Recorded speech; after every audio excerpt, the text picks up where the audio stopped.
आप लोग का कोई प्रश्न है आप लोगों का तो बताइए।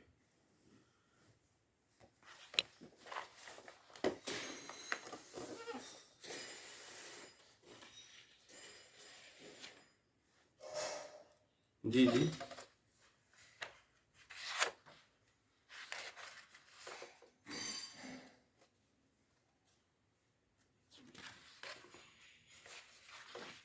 हाँ हाँ, एकदम कोई भी प्रश्न कर सकते हैं, कहीं से भी कर सकते हैं।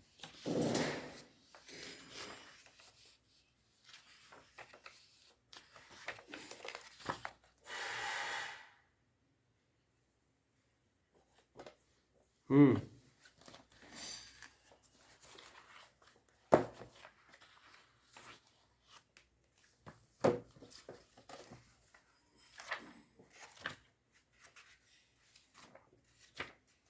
देखिए, गीता का जो काल है ना, ठीक है, गीता का जो गीता का जो काल है, ठीक है, वो आज से 5,000 साल पहले का है।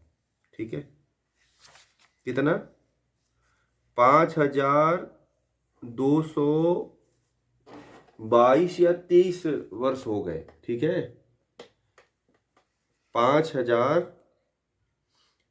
5,200, मैं बता रहा हूँ, 5,200। हाँ, तो 5,94 हो गया होगा, मुझे काउंट करना पड़ेगा।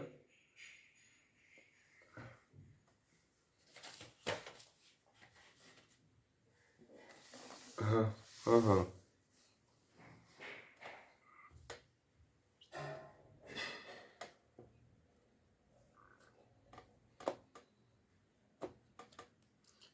कैसे कैसे 50?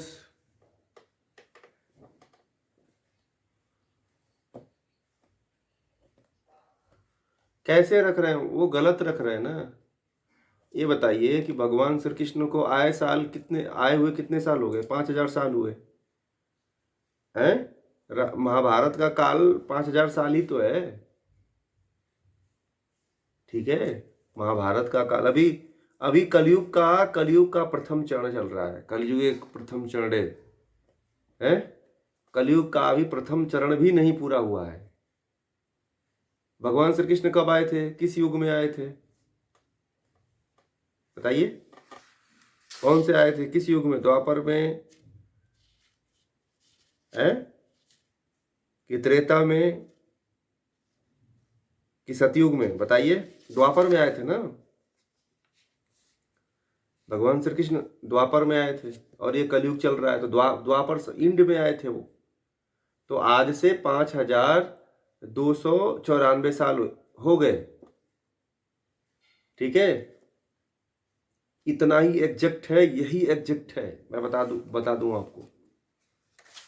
और आपको मैंने पूरा काल गणना लिखा हुआ है। कैसे वो बोल दिए महाभारत को 50,000 साल कैसे हो गया?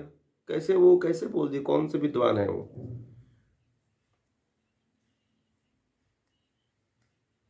अंग्रेज लोग क्या खोजबीन करेंगे? ये गलत है, मैं बता रहा हूं। ये देखिए, सृष्टि की जो उत्पत्ति हुई है वह 1,86,03,163 या कुछ ऐसे साल हुए हैं। ठीक है, अ, इतने सालों में लिखवाया हुआ है इसे। उसको काउंट करेंगे तो आ जाएगा 1,96,85,03,3,100 कुछ 94-98 मान लीजिए, जो भी होगा। ठीक है, इतने साल हुए हैं सृष्टि की उत्पत्ति के। ठीक है, हाँ, इतने साल हुए हैं।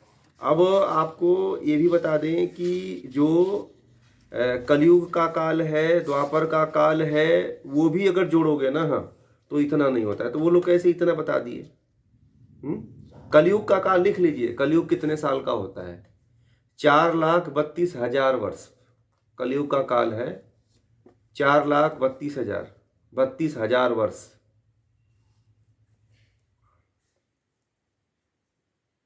और द्वापर का काल है 8,64,000। बढ़ता जाएगा। मल्टीप्लाई होगा, दुगना होता चला जाएगा। 8,64,000 बस उसका दुगना होगा।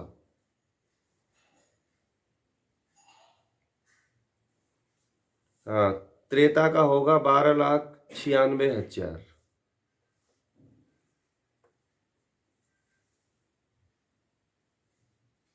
और सतयुग का है, हाँ नहीं, त्रेता का 12,96,000 वर्ष, और सतयुग,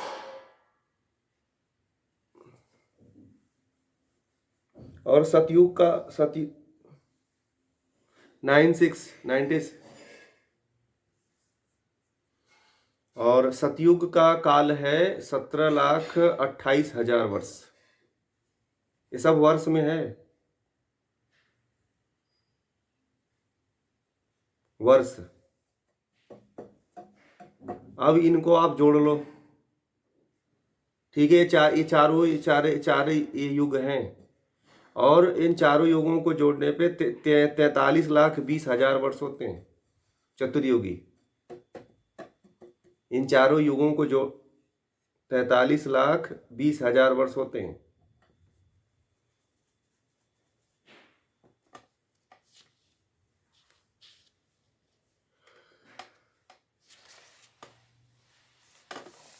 और एक और चीज नोट कर लो आप लोग, ब्रह्मा का एक दिन होता है 1,000 चतुर्युगी। ब्रह्मा का जो एक दिन होता है वो 1,000 चतुर्युगी के बराबर होता है।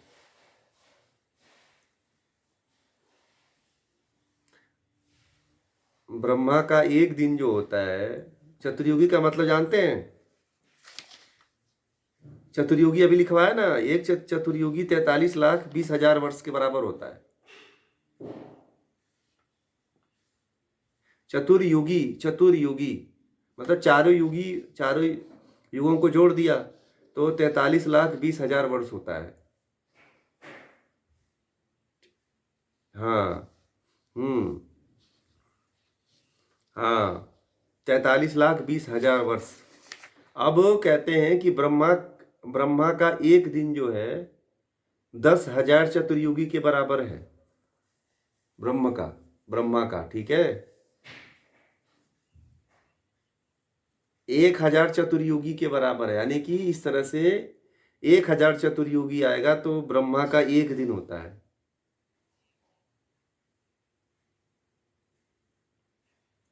ठीक है, ब्रह्मा का एक दिन और ब्रह्मा की रात्रि है, ब्रह्मा का एक दिन 1,000 और रात्रि भी 1,000 है।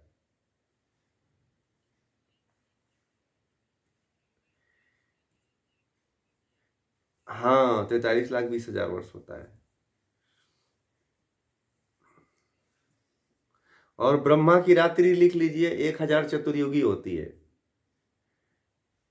ब्रह्मा की जो रात्रि होती है वो 1,000 चतुर्युगी होती है।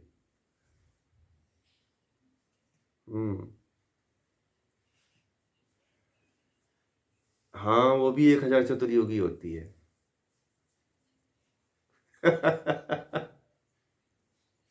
हाँ, 1,000 चतुर्युगी मतलब चार, हाँ दो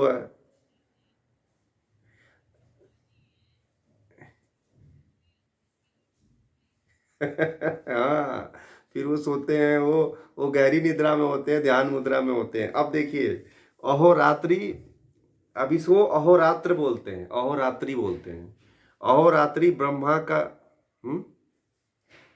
और ब्रह्मा का मास अहोरात्रि को जो है 20,000 चतुर्युगी लिख लीजिए, 2,000 चतुर्युगी अहोरात्रि को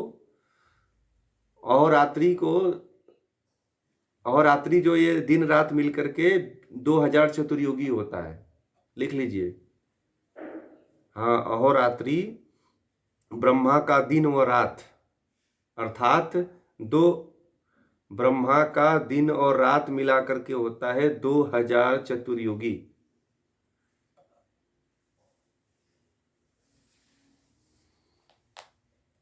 ये चतुर्युगी के हाँ, ये 2,000 चतुर्युगी के बराबर होता है।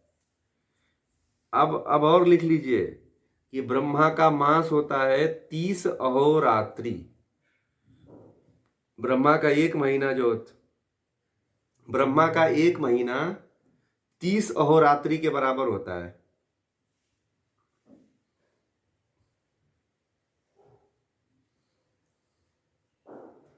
हाँ, 30 अहोरात्रि के।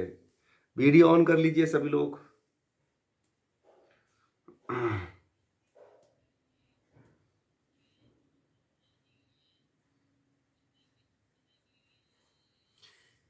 ये ब्रह्म की बात हो रही है, ब्रह्मा की नहीं, ब्रह्म की। अब ब्रह्मा ब्रह्मा लोग कहते हैं, ठीक है। अब वो ब्रह्मा ही कहते हैं, ब्रह्मा ही लिखिए, सुनिए, वो ब्रह्मा ही लिखिए, वो ब्रह्म है असल में, ठीक है।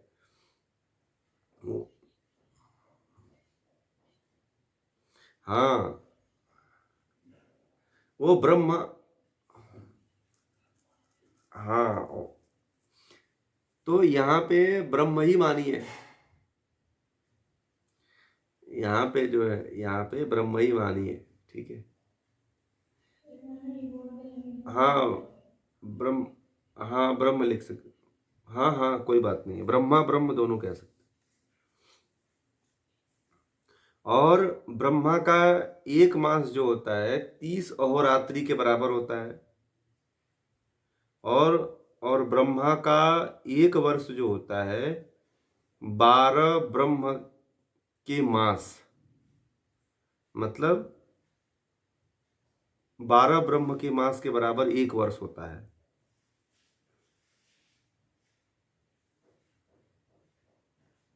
ब्रह्म के मास। और अब देखिए, अब मोक्ष का काल कितना होता है? मोक्ष का काल होता है 100 ब्रह्मा के वर्ष, मतलब 36,000 वर्ष। 36,000 बार सृष्टि की उत्पत्ति और जो प्रलय होती है, 36,000 वर्ष बार, 36,000 वर्ष बार जो सृष्टि की उत्पत्ति और जो प्रलय होती है, उतना मोक्ष का काल माना गया है। यानी कि उसको ऐसे लिख, हाँ, सृष्टि की उत्पत्ति और प्रलय, ठीक है।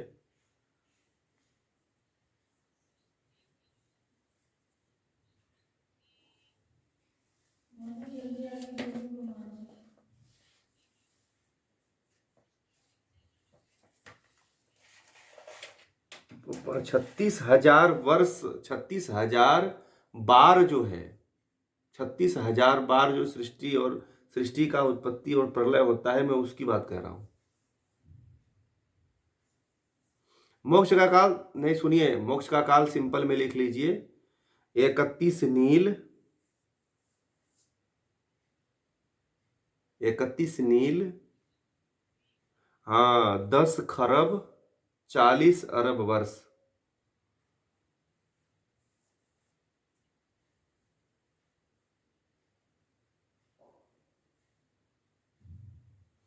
इकतीस नील, मैंने दो नहीं बोला, 31 नील 10 खरब 40 अरब वर्ष। इतना जो है मोक्ष का काल होता है। इतना दिन तक मोक्ष में रहना पड़ता है, फिर वापिस आना पड़ता है।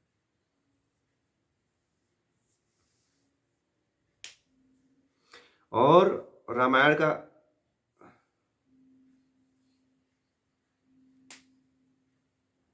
अभी जल्दी जल्दी स्टार्टिंग हुआ है, अभी क्लास नहीं चल रही है, ऐसे सामान्य प्रश्न चल रहे हैं, ठीक है। आप ज्ञान आपकी जो समस्या है उससे संबंधित प्रश्न चल रहे हैं, ठीक है। और रामायण का काल लगभग 10 लाख वर्ष हो गए। कितना? अब जब, हाँ, अब आपको काल पता चल गया, सारी युगों की जानकारी हो गई, तो आप पीछे जाकर के देख सकते हो, ठीक है। महाभारत का काल 5,000 साल हो गए। बौद्ध काल जो है 2600 वर्ष हो गए, ठीक है। और बौद्ध का काल, बौद्ध बौद्ध मत जो है 2600 वर्ष हो गए। शंकराचार्य मत जो है, शंकराचार्य मत 2200 वर्ष हो गए। पौराणिक मत जो है, मूर्ति पूजा जो है 2100 वर्ष पुरानी है बस।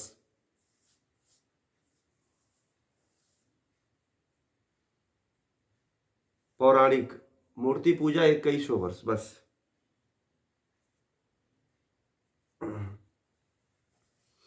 और ईसाई मत जो है 2023 वर्ष।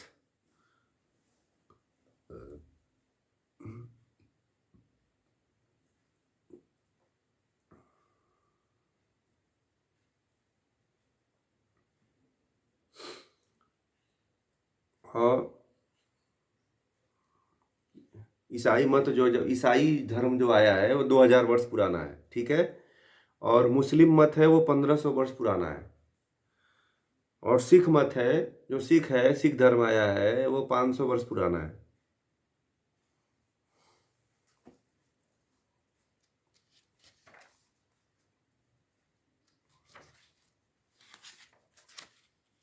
मूर्ति पूजा बताया मैंने 2100 वर्ष पहले।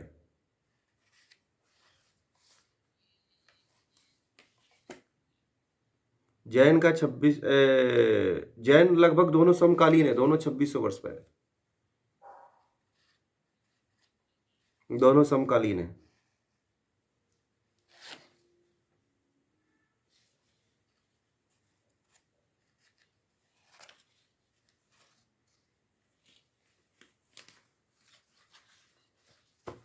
हम्म।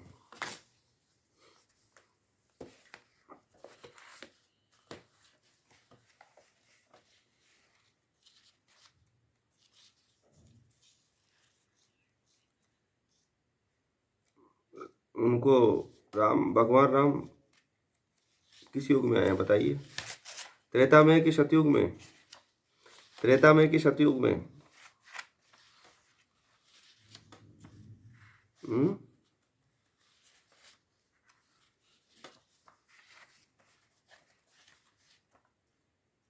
पता करिएगा, फिर बताइएगा हमें। और बताइए, और बताइए। क्लियर हुआ ना इतना? अब सबसे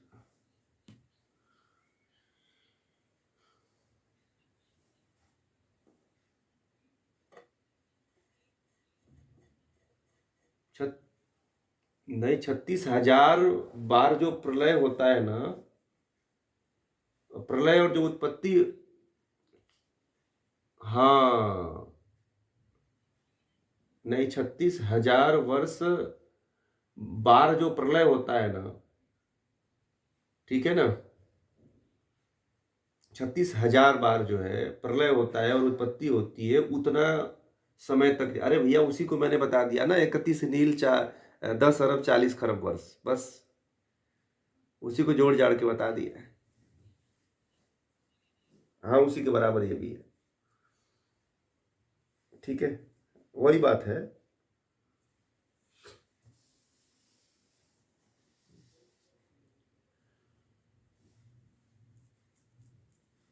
अब देख लीजिए आप लोग किसको पूजा करते हैं। पूजा जी समझ में आ रहा है ना, मूर्ति पूजा कब से आई है? मूर्ति पूजा का जो प्रावधान है बहुत, हाँ, बहुत लंबा नहीं है। वो 2100 पौराणिक मत जब से आया है तब से भारत में इसी का बोलबाला हो गया है ना। और वास्तव में ना भारत में जो किसी की प्रतिमा नहीं बनती थी, ठीक है ना, नहीं तो इतना ऋषि हुए हैं, हर जंगल में हर जगह पे मूर्ति मिलती है आपको। तो ईश्वर का कोई रूप होता ही नहीं है असल में। हमें किसी की आस्था पर ठेस नहीं पहुंचाना है कि तुम मूर्ति पूजा करते हो नहीं करते हो, ठीक है। हमें तो बस ये देखना है, ठीक है, कि व्यक्ति सही रास्ते पे है कि नहीं है। जिसको करना है करे, मूर्ति पूजा, मंदिर पूजा, जो भी करना है करे, हमें उसको रोकना नहीं है। हमें अपने रास्ते पे चलना है, सही मार्ग पे चलना है, जिससे कि हमारा उद्धार हो जाए। हमें कोई आस्था बनाए हुए तो उसे रोकना भी नहीं है, जाना है जाओ भाई, अगर देखिए ये चीज़ तभी होगा जब उसके ऊपर वो ज्ञान की तरफ बढ़ेगा, कुछ प्राप्त करना चाहेगा, कुछ सीखना चाहेगा, परमात्मा की तरफ जाना चाहेगा, तो जिस उसको बताया जा सकता है। अगर जिसके पास श्रद्धा नहीं है, नहीं सीखना चाहता है, तो उसे जन्मघोंटी नहीं है कि घोल के पिला दिया जाए तो उसको मिल जाएगा। आप सीखने का प्रयास करेंगे तो ही सिखाया जा सकता है, अन्यथा नहीं सिखा पाएंगे। जिसको मुक्त होना है व्यक्ति को खुद चल के आना पड़ेगा तो ही मुक्त हो सकता है। परंतु हमें बताना तो पड़ेगा, किसी हर व्यक्ति को ये बताना पड़ेगा। बताने के बाद वो नहीं आता है तो फिर परमात्मा भी उसको उसके प्रति न्याय करेगा कुछ ना कुछ। हमारा कर्तव्य है कि देखिए वेद कहते हैं कि हर व्यक्ति का उद्धार सोचो आप लोग। आप केवल अपना कल्याण, आपको ज्ञान हो गया है तो अपने ज्ञान से बस आप लोग संतुष्ट मत रहो कि मैं तो जान गया हूं दुनिया जाए भाड़ में, ऐसा नहीं। आपको दूसरे के कल्याण के बारे में भी सोचना है कि दूसरा भी व्यक्ति मोक्ष की तरफ जा सके। ठीक है, यह आप लोग ध्यान में रखिएगा, केवल अपना कल्याण मत सोचिएगा। ठीक है, मैं इस चीज को बार बार आप लोगों से कहता हूं, सबसे कहता हूं।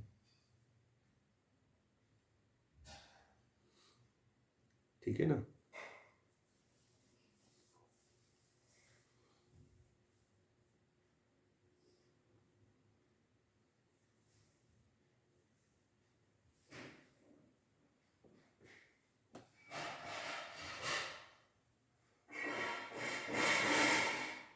पूरा बाकी है, अभी कलयुग गया ही कहाँ है। अब जितने पंडित जी लोग कथा कहते हैं, आपने सुना होगा, आपने पंडित जी की कथा देखा होगा ना। तो पंडित जी कथा कहते हैं तो सबसे पहले यही कहते हैं कि कलयुगे प्रथम चरण है, जम्मू द्वीपे भारत खंडे हैं।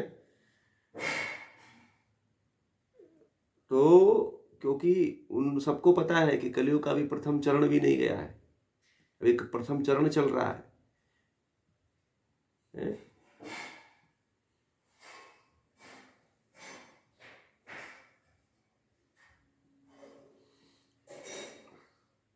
अभी आप सही कर्म नहीं करोगे तो कई बार अभी जन्म लेना पड़ेगा।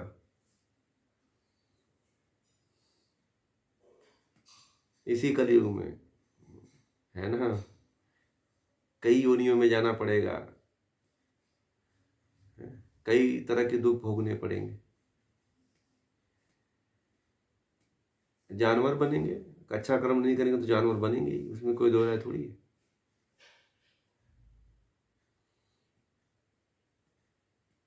जानवर बनेंगे, कुत्ता बनेंगे। हाँ, ज्ञान जब तक नहीं होगा तब तक आप ऐसे ही मच्छर, कीड़े मकोड़े, गाय भैंस, सुअर बिल्ली सब बनोगे।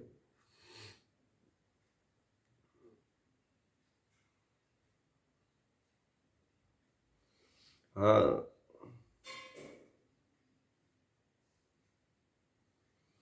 पुण्य को बढ़ाइए, आप ज्ञान को बढ़ाइए, थोड़ा सा अपने ऊपर अप्लाई करिए इसको, इसको इसकी साधना करिए, है ना। जो बताया जाता है उसको आत्मसात करिए, अपने जीवन में अपनाइए। मैंने कहता हूँ, मैं आप लोगों से बार बार कहता हूँ कि यम नियम को अपने जीवन में पालन करो आप लोग। ज़्यादा नहीं, कम भी हो परंतु करिए, 5% करिए। सत्य बोलिए, झूठ मत बोलिए, चोरी मत करिए, सत्य बोलिए, सत्य, अहिंसा, अहिंसा हिंसा मत करिए, अहिंसा का पालन करिए, चोरी मत करिए, ब्रह्मचर्य का पालन करिए। जितनी आवश्यकता है उतना ही कपड़े लत्ते और धन इकट्ठा करिए, बाकी सब दान दे दीजिए। ठीक है।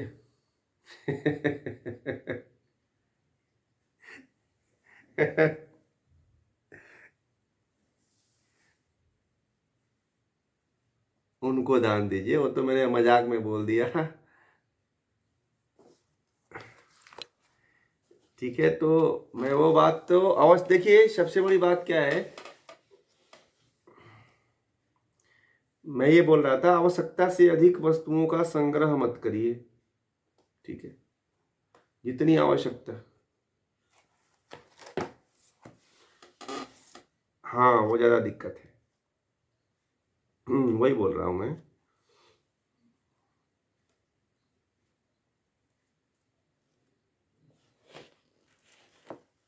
सही बात है। और दूसरी चीज, शौच बाहर भीतर की शुद्धि रखिए, संतोष रखिए, जो आपको मिला है उसी में संतुष्ट रहिए। तप करिए, सर्दी गर्मी मान अपमान लाभ हानि जय पराजय, इसमें सम बने रहिए। स्वाध्याय करिए, मतलब कि किसी न किसी गुरु आचार्य के सानिध्य में ज्ञान प्राप्त करते रहिए। ठीक है। और ईश्वर प्रणिधान, और ईश्वर पे सब कुछ छोड़ दिया करिए। ज्ञान होगा तभी छोड़ पाओगे, ज्ञान नहीं होगा तो ईश्वर को समर्पण नहीं हो पाएगा। इसलिए ज्ञान को बढ़ा देंगे तो ईश्वर पे तभी समर्पण हो पाता है। बहुत लोग कहते हैं कि मैं ईश्वर को क्या समर्पित कर दिए। ज्ञान जब तक नहीं होगा तब तक ईश्वर को थोड़ी कुछ समर्पित कर पाओगे आप। जिसको ज्ञान होगा वही ईश्वर को कुछ समर्पित कर पाता है, जिसको ज्ञान नहीं होता है वो ईश्वर को समर्पित। ठीक है। तो इसलिए जरूरी है ये, इन 10 नियमों का पालन आप करेंगे जीवन में तो निश्चित रूप से आपको बता रहे हैं कि इसका लाभ आपको मिलेगा। ठीक है।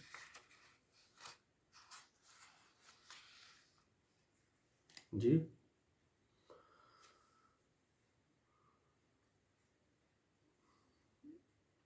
अब इसका तो आप बताओगे कि क्या होगा लाभ। योग दर्शन में पढ़ाया गया है, प्रैक्टिकल करिए और आप एक दिन बताइएगा मुझे कि क्या होगा लाभ पूजा जी। ठीक है। ऐसे नहीं पता चलेगा। आप नतीजा योग दर्शन में है, पढ़िए उसको। क्या एक से एक लाभ मिलेंगे, उसकी आप कल्पना नहीं कर सकते हो। वो चीज मिलेगी जो आप कभी सोचा ही नहीं है आपने अपने जीवन में।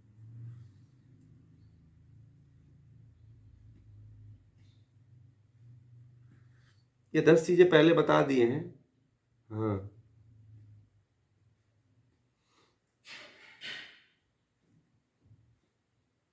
पहले नहीं लिखवाया है, ये योग दर्शन हमने पढ़ाया हुआ है तो उसमें ये लिखा हुआ है।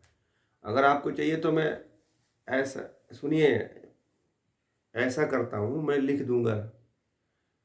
सुनिए, आपने बाद में जुड़े हैं, हमने जोड़ा नहीं है। आप आइए, हमारा तो द्वार हमेशा खुला हुआ है। है ना। हाँ,